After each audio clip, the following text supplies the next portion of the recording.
هیچی نیستم امیدوار جز تو، جز خونم و جز ایران. من خوبم دنبالی مامی، فرق کردم 25. دیگه نیست جای نگرانی، حتی دنبالم باشن این پلیسا. من خوبم دنبالی مامی، فرق کردم 25. دیگه نمی کنم کلی کار ولی هنو دنبالم پلیسا. رو به روی ما خونه رو آب ساختم ولی مونده کلی راه. آسمونم شد ابر، سایه ها بزرگتر، مشکلا رو هم ریخت تو کال بودم رو هم نیست.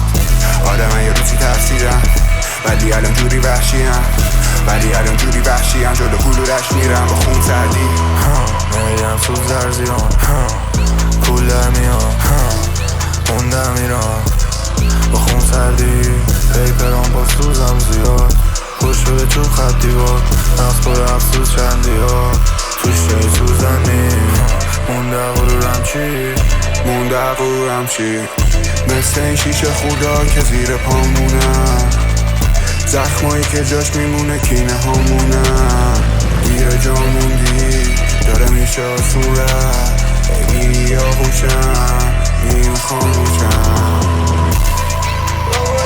از همه دورم فقط تو رو میخوام، نیستی آسمون گل و میصف و سیاست، نیستی پجمونه تو خونه گل و گیاه، جز خودت چی نمیگیره جلو اینا. من خوبم دنبالی مامی، فرق کردم 25. به هیچی نیستم امیدوار جز تو، جز خونم و جز ایران. من خوبم دنبالی مامی، فرق کردم 25. دیگه نیست جای نگرانی، حتی دنبالم باشن این پلیسا. پاچیده خون در دیوار، غرق شده تو کشیام. بگو چرا موندم ایران وقتی از این آدم ها دیدم تو زردی. آرزوها مردن زیاد از این تاریکی، نمیتونم زود در بیام.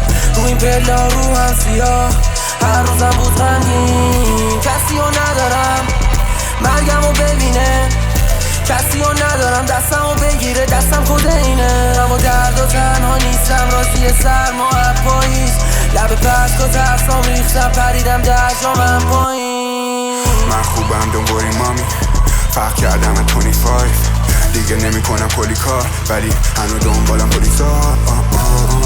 رو به روی ما خونه رو آب ساختم ولی مونده کلی راه.